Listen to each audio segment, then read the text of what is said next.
Hello friends, हम लोग उत्सर्जन के बारे में इसके पिछले वीडियो में बात कर रहे थे। आप लोग को बताए कि उत्सर्जन अंग कौन कौन से उत्सर्जी अंग हैं, उत्सर्जन किस किस पदार्थ का है, प्रोडक्ट क्या है, ये सब चीज़ें देख रहे थे।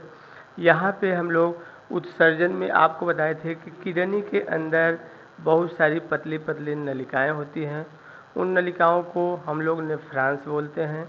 तो आपको हम बताए थे कि नेक्स्ट वीडियो में हम नेफ्रॉन्स के बारे में बात करेंगे, तो यहाँ हम लोग नेफ्रॉन्स के बारे में ही चर्चा कर रहे हैं। तो देखिए नेफ्रॉन्स क्या होता है, आपको हम बताएं कि नेफ्रॉन्स हमारी फिल्ट्रेशन यूनिट्स है।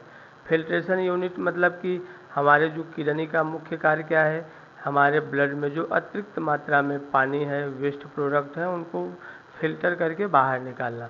तो वो जो फिल्टर करती है वो किसके द्वारा करती है, उस किडनी में बहुत ही पतली पतली नलिकाएं हैं, उन नलिकाओं के द्वारा करती है। तो उन नलिकाओं का क्या नाम है, नेफ्रॉन्स। ठीक है, इसीलिए उसको क्या बोलते हैं, फिल्ट्रेशन यूनिट।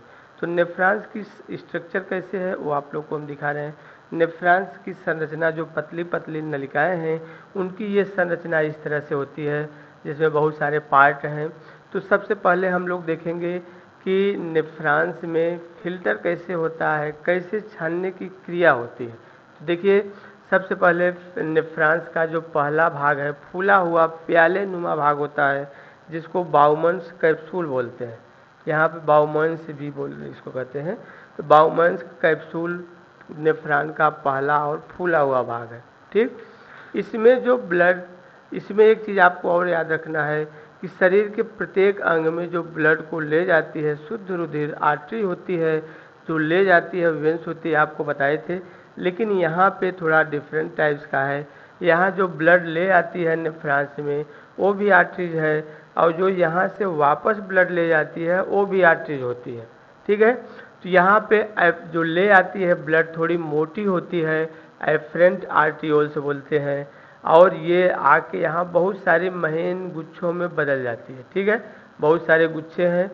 फिर यहाँ से जो बाहर निकलती है वो पतली आर्टरीज होती है, जिसको एफरेंट आर्टियोल्स बोलते हैं। ठीक, तो ब्लड ज़्यादा मात्रा में आता है लेकिन निकलता कम मात्रा में है। तो इसके कारण ये जो जाल है, नेटवर्क है, यहाँ पे ब्लड का दबाव बढ़ जाता है। ठीक, ब्लड का दबाव बढ़ने के कारण ब्लड में दो भाग होते हैं, एक कणिकाएं होती हैं और दूसरा प्लाज्मा होता है। ठीक है, तो प्लाज्मा एक तरल भाग है जो ब्लड का 55% भाग होता है। यहाँ पे देखिए प्लाज्मा का जो 20% भाग है, इसमें से निकल करके यहाँ पे आ जाता है। मतलब ये जो जाल है, नेटवर्क है, इसमें से प्लाज्मा का करीब 20% भाग निकल करके यहाँ पे आ जाता है। तो आपको याद रखना है कि यहाँ पे पर मिनट कितना ब्लड आ रहा है, करीब 1.25 लीटर। क्योंकि आपको बताए थे हमारा हार्ट 1 मिनट में 6 लीटर ब्लड पंप करता है, जिसका 25% ब्लड किडनी में जाता है। ठीक, तो यहाँ पे 1.25 लीटर ब्लड आ रहा है। 1.25 लीटर ब्लड में कणिकाएँ जो हैं वो कितना होते हैं, 45%, और जो प्लाज्मा है 55%। ठीक है, तो करीब 700 ml के आसपास यहाँ प्लाज्मा आ रहा है, जिसका 20% प्लाज्मा, करीब 140 ml प्लाज्मा यहाँ छन के आ रहा है पर मिनट। इस हिसाब से आप लोग देखेंगे तो यहाँ पे करीब 24 घंटे में 1800 लीटर फिल्ट्रेशन होता है नेफ्रॉन्स में, जिसको ग्लोमेरुलर फिल्ट्रेशन बोलते हैं। ठीक है, तो ये आपको याद रखना है कि यहाँ प्लाज्मा का भाग जो छन के आता है। तो ये बाउमन कैप्सूल के बाद इसका जो गला होता है, नेक जिसको बोलते हैं, नेक छोटा सा है। उसके बाद ये कुंडलित भाग होता है, जिसको पीसीटी बोलते हैं। पीसीटी मतलब प्रॉक्सिमल कन्वोल्यूटेड ट्यूब्यूल। ठीक है, उसके बाद जो ये नली नीचे की तरफ जाती है, इसको डिसेंडिंग हेनले लूप बोलते हैं। डिसेंडिंग हेनले लूप में आपको याद रखना है कि जो ये छन के आ रहा है प्लाज्मा, प्लाज्मा का मतलब यह है कि कणिकाएं इसमें नहीं जा रही, आरबीसी नहीं जा रहा है, प्लाज्मा प्रोटीन नहीं जा रही है, बाकी प्लाज्मा का सभी भाग यहाँ छन के आ रहा है।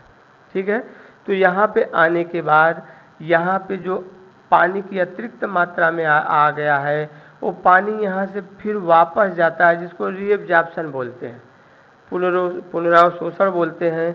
रीएब्जॉर्प्शन के कारण पानी की मात्रा कुछ बाहर निकलती है, फिर ये फिल्ट्रेट भाग आगे बढ़ता है। यहाँ पे असेंडिंग जो ऊपर नलिका चढ़ रही है इसको असेंडिंग हेनले लूप बोलते हैं।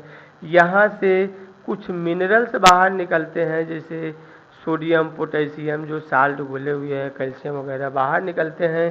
तब फिर यहाँ से ये आगे बढ़ते हुए ये आती है DCT, जिसको डिस्टल कानुलेटेड ट्यूब्यूल बोलते हैं।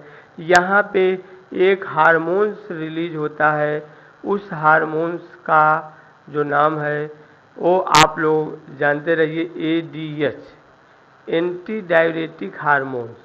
एंटी डायरेटिक हार्मोन्स का वर्क क्या होता है, वो करता है जो यहाँ पे अतिरिक्त मात्रा में पानी होता है वो पानी को फिर से रिएब्जॉर्ब करता है, मतलब कि अवशोषित करता है और यहाँ पे बाहर रिलीज करता है, और उसके बाद यहाँ पे कलेक्टिंग डक्ट में ये पहुँचता है फिल्टर।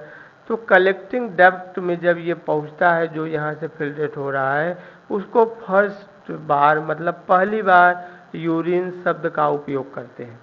तो यूरिन अगर पूछ लिया कहाँ पे है नेफ्रॉन्स में, तो कलेक्टिंग डक्ट में जब ये पहुँच जाता है फिल्टर, जो भी फिल्टर होके पदार्थ आ रहा है, तो यहाँ पे वो यूरिन कहलाता है। ठीक, कलेक्टिंग डक्ट प्रत्येक नेफ्रॉन से कलेक्ट किया हुआ जो वेस्ट प्रोडक्ट है, जिसमें पानी है, यूरिया है, क्रिएटिनिन्स हैं, और भी जो भी वेस्ट प्रोडक्ट ब्लड में है, इम्प्योरिटी है, उन सबको फिल्टर करके ये कहाँ पे ले जा रही है, यूरिनरी ब्लैडर में। ठीक है, और यूरिनरी ब्लैडर भरने के बाद फिर वहाँ से यूरिन पास करते हैं, पेनिस के द्वारा बाहर निकलता है। ठीक है, तो यहाँ पे एक चीज़ आपको याद रखना है, ADH जो है, ADH का काम है कि जो एंटी डायरेटिक हार्मोन्स जो है, जो अतिरिक्त मात्रा में यहाँ पानी बचा हुआ है फिर से ये सोख लेती है। कभी कभी आप लोग देखते हैं कि ADH हार्मोन से जब कम निकलता है तो उसको मूत्रलता का रोगी बोलते हैं, या डायबिटीज़ इंसिपिडस भी बोलते हैं उसको। डायबिटीज़ मेलिटस अलग है, डायबिटीज़ इंसिपिडस अलग है, आपको याद रखना है।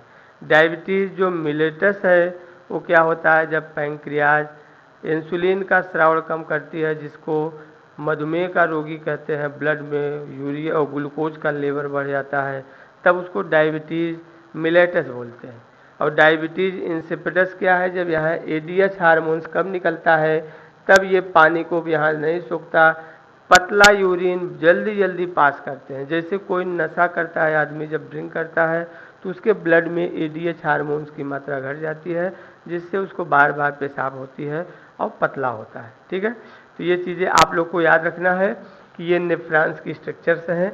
आपको हम फिर से रिपीट कर दे रहे हैं, इसको अच्छे से देख लीजिए। नेफ्रॉन्स में क्या है, फिल्ट्रेशन यूनिट है। किडनी में बहुत सारी इस तरह से असंख्य नलिकाएँ होती हैं, करीब प्रत्येक किडनी में 10 लाख।